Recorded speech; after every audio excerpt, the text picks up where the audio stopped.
All right, we are Lay of the Land Weekly Impact for July 1st, 2024. Welcome to Q3. This is Jim Haviland. I'm Kris Snyder. And we are going at it, Kris. We got three things today. We got to talk about the new Lay of the Land podcast, an amazing one with Ian Maurer of Genome Oncology. Easy for you to say, Jim. Yeah, right. And then we'll talk a little about our sessions for the week, and then we'll talk a little about Q3. But Kris, Ian was, I think it was an amazing guest. Unlike other guests, though, there was a lot to learn in there. Yeah, from the jump off, right? Yeah. I really found it interesting how he was describing their company as being a clinical decision support system. Right. Right, and how even at the kind of the beginning, the genesis of the organization was like, let's just go find really smart people that we can help solve problems, right? And then we're going to learn. I love that. Some more, and keep evolving. Yeah. I learned. I've known about genomes for a long time. When at Duke, I was working with the IGSP down there when there was first coming around, and we first had these the Human Genome Project. But even that's shut down because we've had so many turns of what genomics can do. And oncology, I learned about genomics. I learned about oncology, cancer in general, and then and I learned a whole bunch about his explanations of AI. He made it so clear. That's got to be one of his magic spells that he can cast over us all. It's a great skill. Yeah, historically, I think we've said you have to hear something 7 times to hear it for the first time. Right. More recently, I heard that you should hear it 35 times because of our attention span has gotten so much worse. But I do think that be more present, Kris. I do think though that his explanation of AI, maybe it was my 7th or 35th time in kind of hearing it, and just really what it's trying to do is predict the next token, right? And that's it. It's the magic sauce of what we've seen, which took me to the whole thought of like the way in which he keeps revisiting AI and its role in the organization and the field, and to say that just because last quarter it couldn't do that doesn't mean this quarter it won't be able to, right? And it's not. It feels like an abundance-minded approach versus the scarcity-minded, where people think that it's evil in its nature versus it's an extension. As entrepreneurs, Jim, we've been saying for decades, right? You have to do more with less forever, and one of those ways in which you do it is through technology. Right, and I think that's AI and machine learning at its current state is just that opportunity to think about how far can it really extend the work that we're out there. And it's an operating system is always about asking the right questions at the right times, and his ability to understand that he needs to understand it enough to know where it fits in, and his approach to it. Anyone that wants to figure out where AI fits in their business, go listen to Ian's approach here because it's really he nailed it. He asked the right question: how could this fit in, and how can it help doing what we're doing? So we need knowing that he's the reliable search engine, and getting to the point where you're asking search engine the right questions is something that maybe AI can help with. So that was brilliant. But he also found him to be, Kris, because we work with a lot of founders. We're founders. We know founders. Well, he's an ambitious founder, Jim. He's an ambitious founder. That is a certain kind of thing. He wasn't just a subject matter expert that wanted to do more and more of his thing. He's actually an ambitious founder. He's trying to build something. He's trying to change the world. He gets, he's touched by the notion of really alleviating people of the concerns of cancer, which, it's mission driven, right. but he's impatient. As well as someone who's a founder, an ambitious founder should be. Anyone who says helping humanity solve our most difficult problems, right? Clearly, that's the mission. Amen. And the impatience come, I think, you're probably referring to his conversations about meetings. Yeah. Right? Whether you're Lencioni, a fan of Lencioni's work in Death by Meeting, right? Like most no one likes meetings when they've been run poorly, and most meetings are run poorly. Yeah, exactly. So for those of we teach our clients love meetings. They love our meetings. We teach them how to run by the time they're 6 months in. Right. They absolutely love them. So, Ian, I'm going to be in touch. I'm going to help you get to meetings you love. Less meetings, not more, for sure. Less meetings. Yeah. And he's super excited about the hard problems. That's another great thing. And the thing is, he's both a subject matter expert in a bunch of things. He's constantly growing that, but he's also super humble about what he does and what he doesn't do. And this is key. If you want to be a great leader, you got to be have the humility to be able to ask the question, like, what don't I know? What haven't I figured out yet? What aren't I good at yet? Yeah, I mean, Jim Collins, right? Level 5 leaders. That fifth level of being a level 5 leader is really the being humble, right? Yeah. And finding the humanity in the things all around you, and expressing curiosity and care as you engage with others. I just want to plug one more thing. So he also said startups only fail when someone gives up. Yep. I think that's a good call out to Simon Sinek. Infinite game. Yeah. It's, you know, either run out of the will or the resource to play the game. Right. We see that all the time. Yep. Yeah, I think about the other humility thing is Brene Brown. We don't be right, get it right. Yeah. Right. That's all right. So we also called out some other folks that are near and dear to our hearts. The funding for the company came early from Lee Zappas, who was on pod number 7 for Lay of the Land. Todd Fetterman from North Coast Ventures, who was on 28, and Ray Leach and Hardik Desai. I mean, a lot has changed since their pod at 2069. They're probably due to come back because Ray's got some new things. Hardik's got a whole big new thing at Jumpstart. But check those out. Those are all good people, and they get called out a lot. I was trying to search for Jumpstart in all the pods, and they're like, oh, everyone calls them out now. Right. Well, which is great because they're part of the community. They're part of the community. Yeah, they've already been doing great stuff. All right, so Chris, let's talk about. We had a chance to meet with Society Brands this week. Absolutely. And Michael Sperla, number 136. Number 136, and folks, he what a great company. I have so many things I like about this because I love the model because it's not terribly new. They're accumulating brands. That's great, but more importantly, the way they're doing it and the way they're focusing on the next thing that has to happen to get there. And my experiences last week, going into the session, just by whatever coincidence there was in the universe, I had 3 different people talk to me about, hey, I want to start a business and I want it to be the Society Brands of blank.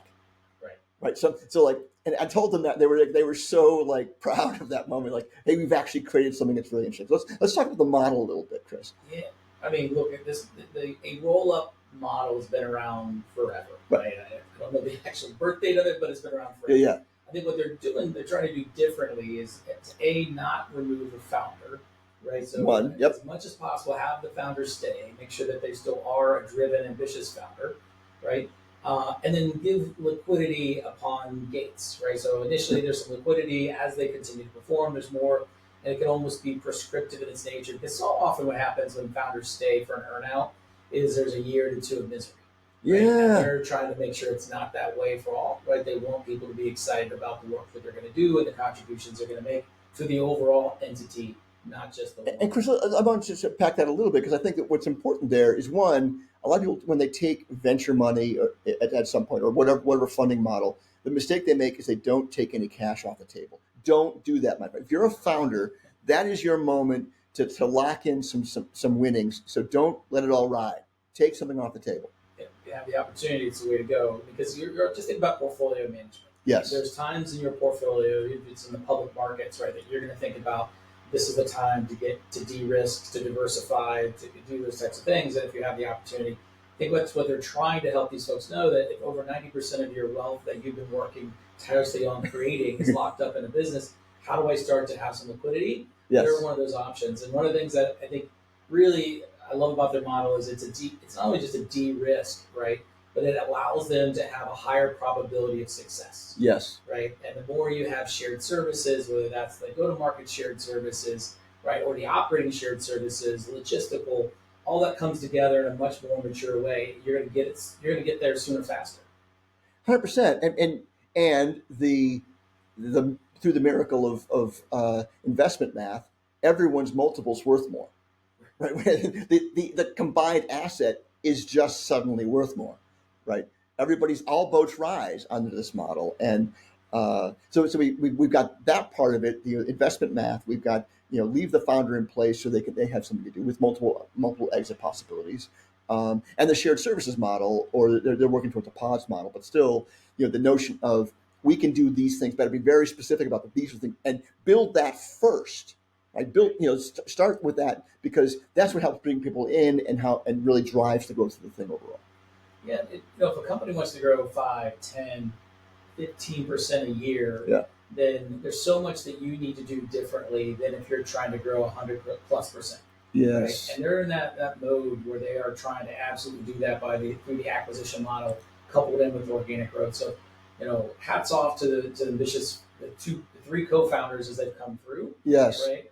We didn't mention Justin, we didn't mention Sean, but obviously they're part of that formula of the actual growth. And even the fourth member of the executive team, Jordan. I mean, this team knows the value they are creating. When we talk about with 90 OS, the idea of enterprise value being one of the key. I mean, these guys know enterprise value every day. Yeah. Know exactly how to turn the knobs to actually create enterprise value. I mean, so often we see SMEs, subject matter experts in an area like this with brands. Someone actually asked me, "Oh, you work with those guys? Tell me, are they really good at brands?" It's like, no, that's not what they're good at. They're good at making this whole thing work, which is really about adding value over time, and they're getting better at brands. They have. I mean, Sean's actually got great brand clout, but she hasn't done 40 brands, which is where they're going to end up being. So. Great for that, and then some impact moments. Kris, what were they? What happened with there? Well, I think it's the realization of the constant realization of what got you here won't get you there. Yes. And as we were talking, everything from the next level of financing and running the business, and the different types of structures that could be put in place. I thought we had some really good moments. I think in the human capital side, we had some good moments where it's do you have a retention problem? Maybe, but what you definitely have is always a cultural evolution. Right, and we got to keep thinking about how we evolve the culture, especially in a dynamic business model that we just talked about.